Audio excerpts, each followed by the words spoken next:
Chris, what is our fourth main topic today? Oh, it's the one everyone's here for. It's from Jordan Armstrong. Hey, John and crew. First time, long time. We finally got the first official trailer, not teaser, for Thor Love and Thunder, and the God Butcher has arrived. For the most part, I thought it was a great trailer and did its job by raising my excitement level. I am worried it might rely on CGI too much, but beside that, it looks awesome. What did you guys think of it, and did you get more excited for the film? And as always, bring on the filthy. All right, Jordan, thanks a lot for saying that in. And yep, myself and millions of other people tuned in to watch the Heat versus the Celtics, who normally would probably never watch basketball, just to see the new trailer for Thor Love and Thunder. And thankfully, they didn't drag it out. First intermission break during halftime, it was like, and now here we go, Thor Love and Thunder. And they played it. Let me get the bad out of the way. All right, let me get the bad out of the way. The one part of the trailer that I hated, and I hated it so much, even though it was only a moment, it kind of soiled the rest of my viewing of the trailer. And I had to go back and watch it again. I had to shake it off, go back and watch it again. And then I love the trailer. I love, but it's that moment where Thor sees Jane and goes, Jane? Sounding like Scooby fucking Doo. Jane? What the? But you're not Thor.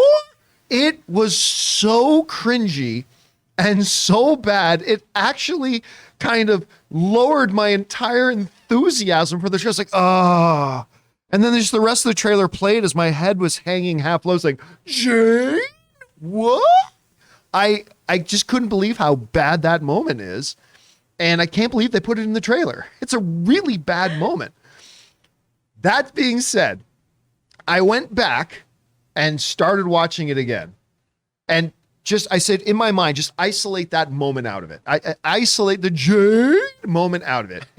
And once I did, I loved every other thing about it. Everything from Korg's storytelling about the space Viking and everything from that to, oh my God, the stuff in Olympia. When not only do we see incredible shots of Thor in the blue toga gown, like fighting with some kind of wushu, old style Chinese martial arts kung fu movie, like rope weapon that we saw in Shang-Chi. So doing that, we got to see a little bit of Mighty Thor in there, taking on people in the arena as well. That looked really great. Obviously, we already know Natalie Portman looks fantastic in it. All that kind of stuff. Looks good. But that scene, man, with Russell Crowe's with a flick and all the clothes come off. You flicked your art. Okay, first of all, look, I am as boringly straight as they come. Insufferably boringly straight. Disclaimer. Holy shitballs. We all know Chris Hemsworth's in good shape. Mm-hmm. But it's like, F that guy. Like, when just... Sure. He perfect the perfect. I will. Okay. Like that is a Mr. Olympia physique. Like that's not just a great actor physique. That's a freaking legit low-level contender Mr. Olympia physique. Like that is just ridiculous. By the way, did you guys notice that when the thing comes off him and the camera cuts to behind, they blur out his ass shot, which do not worry for people who are interested, there probably won't be blurred in the movie. But on his back, I actually think it worked. I think comically, it actually was funny. they should actually blur it out in the movie. Yeah. That would be kind of funny. I don't know why. But on his back, he's got some tats now, which he did not have in the first Thor movie, because we saw him shirtless in the first Thor movie. No tats. But in this one, he has some tats. Take a look at this.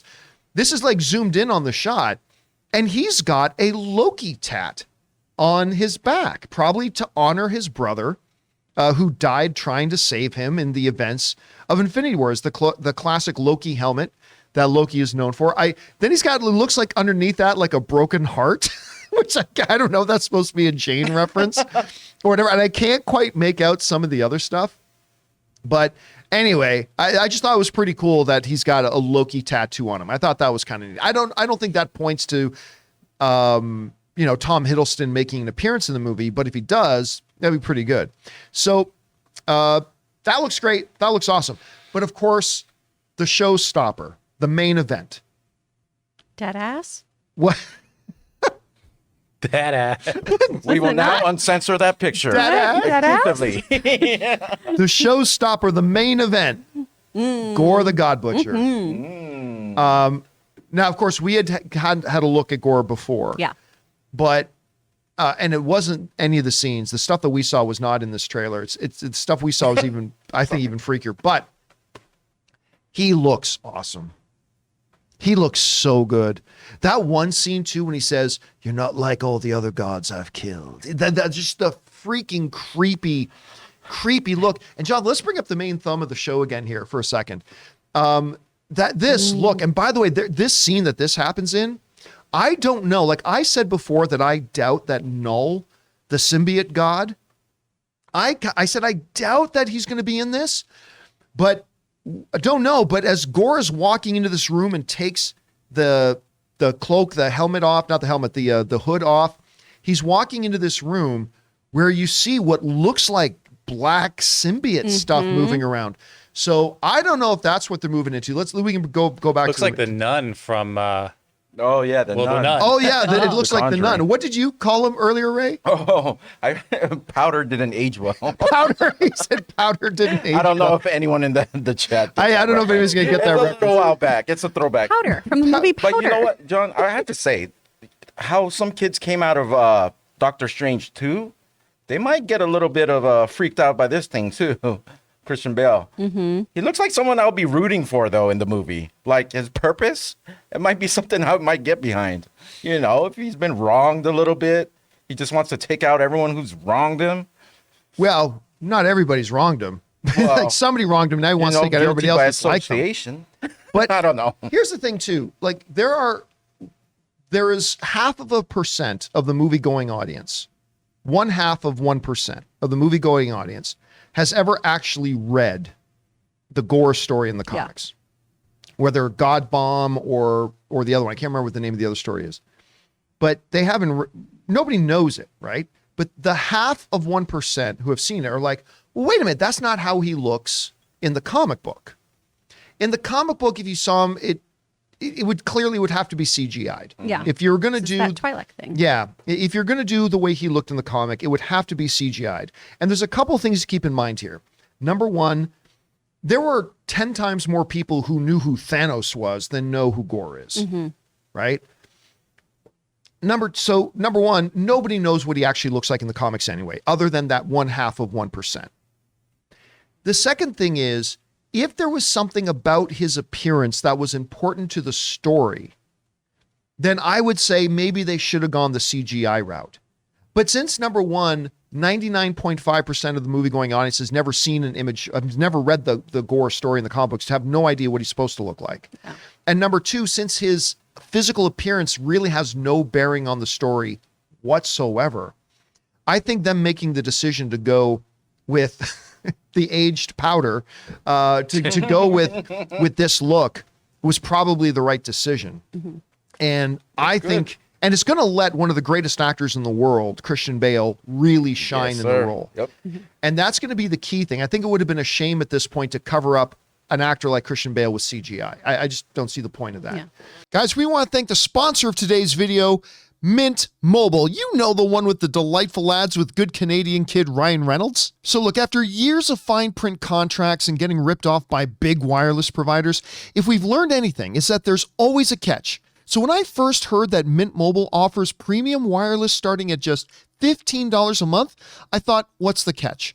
But after talking to them and using their service, it all made sense. There isn't a catch. And guys, that's no joke, because for years I've been using one of the major providers and it was fine. But I switched over to Mint Mobile a little while ago. The service has been fantastic. And the big difference is I'm now paying about 1/3 of what I was paying before. And the best part for anybody who just hates their phone bills is that Mint Mobile offers premium wireless for just $15 a month. All of their plans come with unlimited talk and text plus high-speed data delivered on the nation's largest 5G network. Use your own phone with any Mint Mobile plan and keep your same phone number along with all your existing contacts. To get your new wireless plan for just $15 a month and get the plan shipped to your door for free, go to mintmobile.com/Campea. That's mintmobile.com/Campea. Cut your wireless bill to $15 a month at mintmobile.com/Campea. So not that it's impossible to make it work. Look what Josh Brolin was able to do with Thanos, Absolutely. right? Absolutely. But, you know, him being a Titan and being what he's supposed to be, a little bit different of a situation. This, I think it worked well. He came across great. We didn't get a good look at him, but boy, he's got that sword. Mm-hmm. He's got that sword. Are they going to call it the the Necro... the Necro sword? There we go. Thank you. Which, remember, is what they called the sword of Thor's sister, Hela. So they're probably going to call it something else. That he's fine with. And this is a good shot, too, of King Valkyrie fighting with Zeus's Thunderbolt. That's pretty bad. So I got to feel something really bad is going to happen at Olympus. Oh, absolutely. Something very There's bad. going to be some consequences. But that scene, too, where Gorr takes his sword and destroys a planet? Yes. With the sword? Yes. It's like, what? Like, what is he? Like, it's... It's like it has celestial power. So, well, I mean, he's going around killing gods, right? Yes. And so does that mean it's going to be Null that's infusing him, stuff like that? And by the way, I loved, because it was badass but funny at the same time, as Null is like facing down Thor, and Thor just looks at him and does the old Bruce Lee. Like, I'm like, okay, that's pretty damn cool. Especially if you've read the story, Thor's probably about to get his ass kicked. But, I mean, I thought this trailer was terrific. Again, the one thing that took me out of it, and granted, it's nitpicky because it was just one moment, but that one moment was so bad. Jay, I just, ugh. But other than that, I thought the trailer was great. Chris, you had a chance to watch it. What do you think about the trailer for Thor Love and Thunder? For me, it was the moment right after that where there was just some weird CGI in the background that I was like, that doesn't look like it's finished being rendered. But everything else I loved about this. And if you are not going to give me Beta Ray Bill, you give me Null. And that is all I thought when this was happening. I was like, that has to be Null. That we're getting that. And if we don't get that, I will be fine as a comic book reader. I understand that these are different things. Yeah, but if you're going to not do Null, which I was perfectly okay. Yeah. I didn't even think they would do Null. Like, okay, maybe it gets a little convoluted with how does that cross over with Venom and all that kind of stuff. But if you're not doing Null, don't make it look like Null and say it's not Null. Yeah. You know what I mean? You can't do a whole bunch of black goo and just be like, meh. No, it's just it's leftover Ultron juice. I don't know. Like, you can't do that. So I do have high hopes that this is going to be Null in there. And if you're interested in learning more about kind of Gorr and all of that, I believe it is the King Thor comics that you can see him in. There's a Venom one as well. And then there's a Mighty Thor run volume 12 around then is when he's supposed to start popping up. But there's a whole bunch of really, really great stuff about this character in Null if you do want to read up on that. I think everything in here looks really, really fun and ridiculous. I love that there was like a little cameo of Sin City kind of vibes with that black and white shot with Gorr's eyes still being that yellow, which is comic accurate. Yes, so there you go, people who are naysaying his look, the 5 of you. I think it's going to be really, really fun and wild, and I'm so excited about it. I think it looks fantastic. Ray, you had a chance to check out the trailer. What do you think about it? I liked it. Like, the CGI was kind of iffy on some of the things. Mighty Jane, Mighty Thor. I can't. That's it. I need to get that hot toy. But the Gorr, I actually am starting to like this thing that he's playing. I don't know what it does or what his purpose is, but I'm okay with the looks. The mask on Thor looks a little oversized. The one that says Jade? Yeah, and the one he's wearing, I don't know what it looks very ceremonial. Like, it doesn't look like a practical helmet you would wear into battle. It looked like a little kid trick-or-treating, and then the costume's just a little bit bigger than it should be, like a paper mask. But everything looks good. I believe someone's probably going to die, right? Obviously. What do you guys think? Do you think we'll have some consequences here? In a Thor movie, I feel like, yeah. Well, I mean, someone always does. Yeah, someone always does, and they never stay dead. Yeah. I meant on the good guy side. Oh. Because but bad no, guys that's can true. die. Like how many times? Like Thor is like, oh no, Thor died. Oh no, he's fine. Yeah. Like that's the thing about MCU movies is unfortunately that even if somebody dies here, they're going to be back. No in one's the permanent dead. Right. There's variants. We saw Rocket. Oh yeah. My favorite. Rocket was in there. at We the saw end. Nebula kicking some Nebula. butt. We saw Drax in there firing the weapons off. How mad is Thor going to be, though, after he gets all those tats, all those little Loki tramp stamp tributes, and he meets a variant Loki? And he finds out Loki is actually still alive. Yeah. Oh, Yeah, man. But what if that? I don't think Guardians are going to be in this very long. I think it's going to be the first act, part way through, and then they part ways. It's the vibe I'm getting with Guardians. Well, maybe yes and maybe no. I think opposite. I think it's the last Because- act that they come in. This comes to us from the folks over at Variety who wrote the following. Following the fall of Asgard and the events of Endgame, Thor attempts to find inner peace, but is hindered by the threat of Gorr extinguishing the gods. Thor enlists the help of Korg, Valkyrie, and Foster in his mission to team up with the Guardians and in his missions and teams up with the Guardians of the Galaxy, which includes the fan favorite Rocket Raccoon voiced by Bradley Cooper, in addition to Palm Clementif, Dave Bautista, Vin Diesel, and Karen Gillan reprising their roles. Portman revealed in 2020 that the film will show Foster battling cancer in her human form while she simultaneously wields Mjolnir as the mighty Thor. Waititi has called the film the craziest thing I've ever done, hinting that it will include many fan favorite plot points and a love story. So it sounds like the first teaser trailer makes it look like the movie starts with him with the Guardians, and then the movie really starts when he parts ways with the Guardians. The Guardians go off and he's finding his own way now. The stuff I've been reading lately make it sound like they re-team up again a little bit later. So, like, Jonathan, I thought the same thing after that first trailer. I thought, oh, the Guardians will be in it probably for the first 10 minutes, and then they part ways, and that starts Thor on his journey of discovery, I guess. Right. But now the stuff I'm reading, it sounds like maybe they team up again a little bit later on, like he calls on their help or something like that. I'm not really sure. I am curious, though, Jonathan. You saw the trailer yourself. What did you think about it? Yes, I did see the trailer. I loved it. And I'm actually wondering, that stood out to me too. The Jane. I'm wondering if that cut even actually makes the movie. Yep. I hope we do not. know that sometimes the trailer houses they take some liberties on takes, so that might not even make it. So don't worry too much about that. It looks like there's going to be some great Zeus comedy. I'm already hooked on that. It's so. It's Russell Crowe, baby. I mean, the director, Taika's comedic timing is spot on anyway. I just go for it. So, yeah, and Russell Crowe looks like he's here for it. But aside from that, I think this is going to be a really good movie. I'm actually, at first, I wasn't as hyped for it as Doctor Strange. And this is just if I was looking at trailers, not what I know about the movie now or whatever. But now I'm actually more hyped. I'm getting Ragnarok vibes because I was really hyped for Ragnarok. So I'm looking forward to this. Yeah, and even before Doctor Strange came out, I said Thor is the one I'm more excited about. But Ray, you were just asking about somebody dies. I guess it would make sense if Jane died. Yeah. It really would make sense when you understand her story. Yeah. And I remember she said something at one point, Natalie Portman said something at one point a year or two ago that the more she is Mighty Thor, the worse it makes her cancer when she goes back to human form.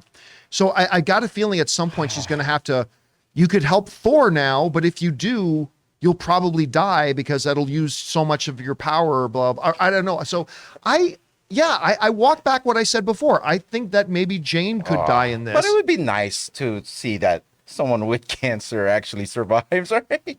I mean, yeah. I know we're getting into territory that we shouldn't, but yeah. Thor losing yet another person that he loves. Yep. But you know what? There's something about Gorr where it's like he looks so not godlike, right? Like muscle wise, he's just so scrawny. That's part of the character. But yet though. taking out gods, that's so cool to me. I mean, that's like, I don't know why that's cool to me. I just think that the small guys need to win too.